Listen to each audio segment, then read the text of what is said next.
Hi, I'm Bob Weir with the Cross Timbers Gazette, and my guest today is Texas State Representative Ron Simmons of House District 65. Thank you for being here, Mr. Simmons. Good morning, Bob. Good to see you.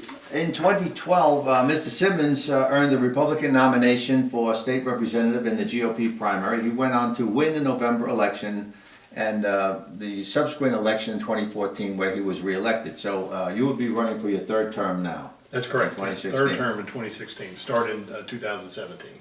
All right, would you please give voters some background information such as education, occupation, family? Oh, sure, I'd be glad to. I was not born in Texas, got here as fast as I could, like a lot of people. I was born in Baton Rouge and then grew up in South Arkansas. My mom and dad were both public school teachers. In fact, my dad at age 80 is still a high school band director in Arkansas. Wow. Just really loves it. We moved here in 1985. I started a small business and investment company shortly thereafter. And then we have 3 children, all are grown, and 2 boys and a girl. And the boys live here in the DFW area, and then Allie Beth, recently married, lives in Athens, Georgia. And we have 2 grandsons, Peter and James, 4 and 2. And I am chairman of Retirement Advisors of America, which is our investment company that we started 20-something years ago. Well, can you tell us what cities and towns are represented by District 65? Sure, like a lot of suburban districts, there's a lot of pieces. I have about half of Highland Village, almost all of Louisville, the north part of Carrollton, a little piece of Coppell, and a little sliver of Dallas, but all in Denton County. Southeast Denton County is my district.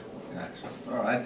And for those who may not know, could you briefly give us an idea of what a state representative does? What's the duties of a state representative? Sure. That's a great question. Our republic is made up of states, and so each state has its own government. And most states are like Texas in that they have a Senate and they have a House of Representatives. And the House of Representatives is 150 members, each representing around 180,000 people. And the state representative, the district that we represent, it's our responsibility to represent them in the Texas House. So when bills come before the House, we're voting on those bills based on what we think is good for Texas and our constituents. But the laws of the state of Texas, the state laws, generate in the legislature, either in the House or the Senate. All laws have to pass both the House and the Senate and be signed by the governor. And we're in session every other year for about 6 months on the odd years. And then during the interim, between those times, we're doing interim committees. I have a transportation committee hearing next week. We're doing studies. We're trying to learn about what changes, if any, need to be made related to Texas government in the future. Could you give us an example of some of the successful legislation that you've authored since you've been in office? Oh yeah, absolutely. I've done several things, and it's an honor to be able to serve. But in my first session, one of the bills that I authored was protecting free speech.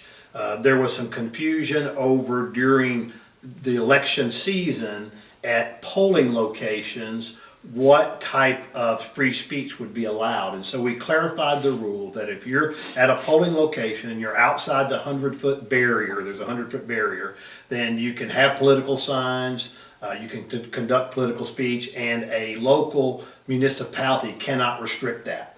Because there were some municipalities around the state that were trying to restrict free speech at a polling location using a public building. So we did that. Also passed legislation that protects families with special needs to make sure that the treatment that they need to have for those children, mainly autism, would be covered like any other illness would be covered. I was a key component of passing a landmark bill this time called House Bill 20 relating to transportation. In fact, it was the most important transportation bill outside of the new funding that we had that came about, because it really transforms how TxDOT selects projects. In the past, the determination of which projects were selected to fund for new roads or redoing roads, there was a lot of politics involved in it. And so what we've required TxDOT to do in this legislation is to come up with a checklist, a priority checklist that would have to be looked at and reviewed and determine that would help determine which projects meet the top of the priority to be funded. Because we have more roads than we have funding. And that was, the governor signed that in legislation. One of the things that you know that that your readers and listeners might be interested in is the numbers of the bill determine in large part the importance of that issue for that session. For example, House Bill 1 or the Senate Bill 1, either one, is the budget. That's the number one bill we have to pass every time. So House Bill 20 tells you that that was a high priority for the governor and the legislature. And I was honored as a second term to be asked to carry that bill. Interesting. Yeah, that's just a couple of other things. I always learn from these things. Yeah, that's it. I did not know that either, so it's very interesting.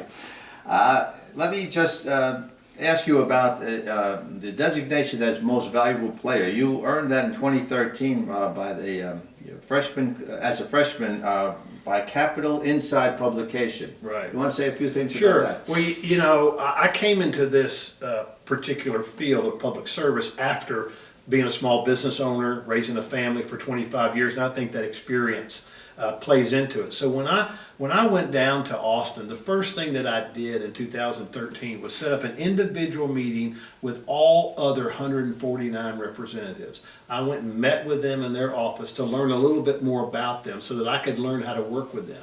And I think that allowed me is that when we got to the House floor to discuss legislation, or I was speaking on legislation, I think that gave me more credibility with people. And so I think people saw, and outsiders also saw the hard work that I did. They saw me willing to discuss items to try to bring them to a conclusion. I wanted to bring them to a conservative conclusion, but to get them to the best conclusion. And so I just think that people saw my efforts that I put in of tirelessly working as something that was valuable and was, you know, obviously was recognized as in the freshman class. All right, let me move on to the question about what do you think is the most important issue facing Texans in 2016? Yeah, that's a great question. You know, the number one issue that I hear when I'm out there knocking on doors, and we've knocked on already over 1,500 doors, and we'll knock on over 6,000 before the election kicks off here in a few weeks. The number one thing I hear is border security. Because we have such a long border, southern border, I was on the Homeland Security Committee my first session, I've been down to the border several times, actually been in some of our boats that we have down there that are equipped for protection. We encountered a couple of young men trying to swim across the river when we were there. The interesting thing is once they get halfway back across the river, that's Mexico, and we can't do anything with them. But we can just make sure they don't cross. So that's the number one thing I hear. Also, the second thing I think that we'll face in 2017 is some change in state revenue due to the reduction in oil prices.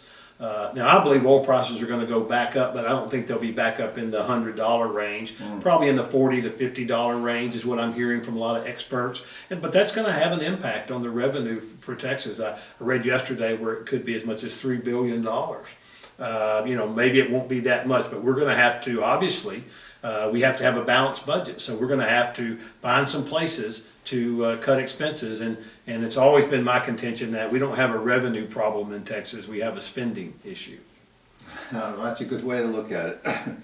Okay, let me move on to the type of campaigning that you expect to be doing. You already mentioned that you do a lot of door-to-door campaigning. I understand that your first attempt at elective office, you went to thousands. Oh, yeah, we did. Lisa and I, my wife and I, together did. I think the number was somewhere around 4,000 or 5,000 doors ourselves.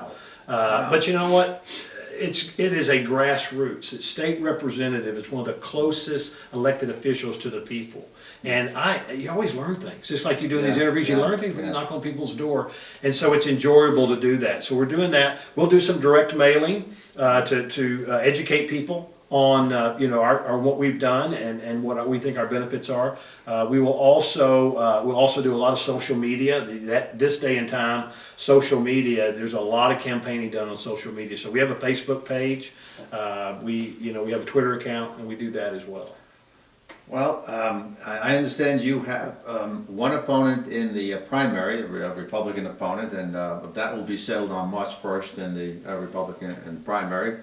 and you have a Democrat opponent. So I want to thank you for being here, Representative Simmons, and I wish you great luck on the Well, campaign thank you, Bob. trail. I really appreciate it. It's fun being here. Thanks a lot. Thank you, and thank you.